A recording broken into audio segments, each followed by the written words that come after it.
Hi there, welcome to another fishing adventures. Today it's all about pole rigs.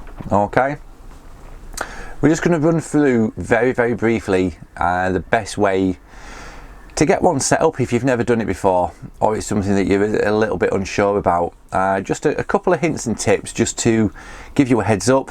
And if you can just see just behind me, just here, I've got the shotting tube set up, and we're going to test one of the rigs that we're going to do in the shotting tube just to make sure that it's critically balanced and it's ready for a hook bait, and away you go. Right, the rig I'm going to show you is one that I've had in my tackle box for about 6 months now. It needs retying because it's been stored, it's never been used. The line's all getting kinked up where it's just been sat on the winder. It's just a very small 4x8 that I've had set up. Okay, so when you're first wanting to get that pole rig set up, use the same length line as your top two kits, the ones with the elasticate running through. Okay, just start off simple loop on one end, so you can attach that either to a Dacron connector or the plastic clip-on connectors. Doesn't really make a difference. Okay, as long as the line is the same length as that top kit, you've got a very good starting point, unless you know you're going to be using a margin rig, in which case you do it to say 2 foot, 3 foot. Gauge it to whatever those swims are like. Okay, but as a rough starting guide, match it to your top two kit, and you won't go far wrong. So on the float, I've got a little eye right at the very top. Thread your line through there, and then 2 float rubbers. Okay, line through them, and then moving all the way down at the other end, you're going to need another tiny little loop. Okay, and that is just for fastening on your hook length. Now when you're setting up your pole rig, you don't know what swim you're going to be fishing, you don't know what depth it's going to be, so I always try and set mine up to about 1 metre, and it gives me a fair starting point. And then what I can do, I can pop the shot on so they're quite strung out. Okay, now the shotting tube I've got is quite a deep one, so it does allow me to get a good spread of shot all the way across there. But you can use a jug, do you know what I mean? You can use a wine cooler or something like that, a vase would do, just to get an idea of how many shots that particular style of float is going to take. You're not going to get it bang on accurate at home, because you've got to take into consideration when you get to your peg, it could be slightly choppy, it could be deeper, you know what I mean? You just never know what sort of shotting pattern you're going to use, and I'm not going to go into that now because that is definitely for another episode. So all I'm going to do is just quickly run you through how I set mine up. Okay, so about 6 inches below the float, I just got 2 number 8s. Okay, that's always a good starting point. 6 inches below that, another number 8, and we go down, there's another one, and at the very bottom I've just got a nice little number 10 shot. Okay, I don't know if you can see that, there you go, and that's just a trimming shot. That just gives me that fine balance on the float. Okay, but I'll show you that in the shotting tube in just a second.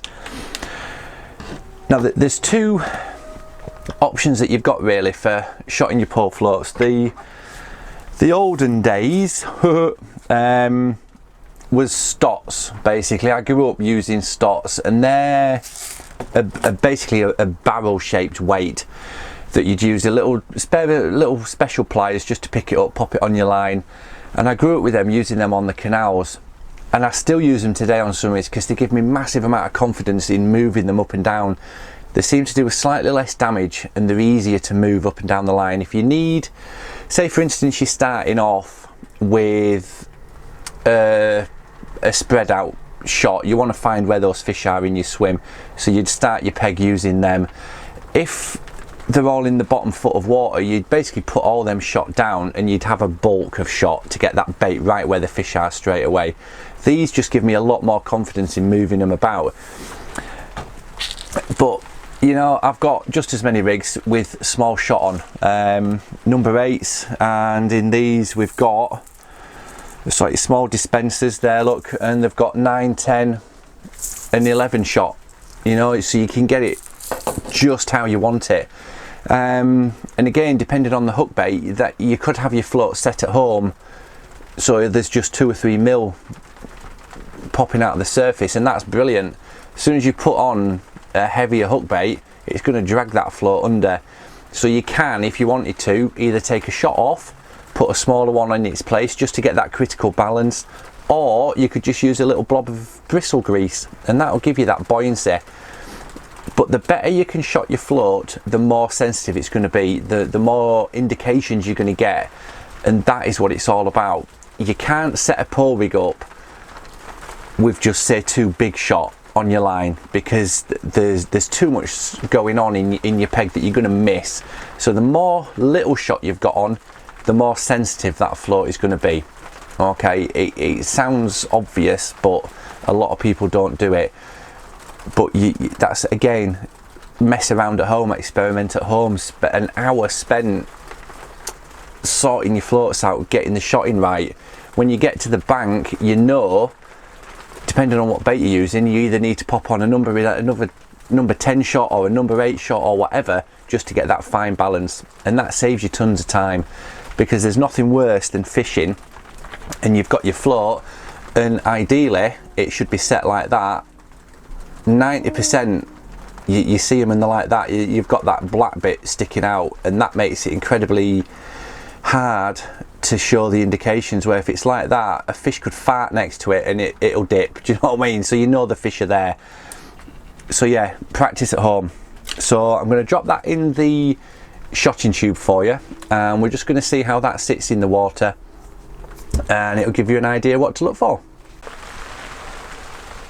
Right then, so here we go. This is the shotting tube, and basically once you've got your shot on your line, everything's set up, it's just a matter of obviously just dropping it in.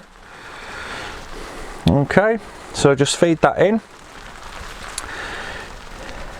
Now, I don't know, let's just zoom in a little bit, because that is just popping out of the surface. Okay, now if you're doing that at home and you're thinking, oh my god, it needs another shot, okay, a little tip is just tap it with your finger. Okay, so now you can see that a good 3 or 4 mil of that bristle are under the water, and that is exactly how you want it shot in. Okay, you've got to remember to do that. It may seem mega obvious, but if you don't do it, you're going to be putting tons and tons of shot on, so your float sits like that. You're going to start fishing and it's just going to keep sinking and sinking, and you're going to get so frustrated. So just tap it under, let it pop back up, and that is literally critical on there now. And you could fish that with a single maggot or a caster, and it's going to drop just a fraction. Okay, so you got literally that left out of the water, so your indication is going to be absolutely spot on.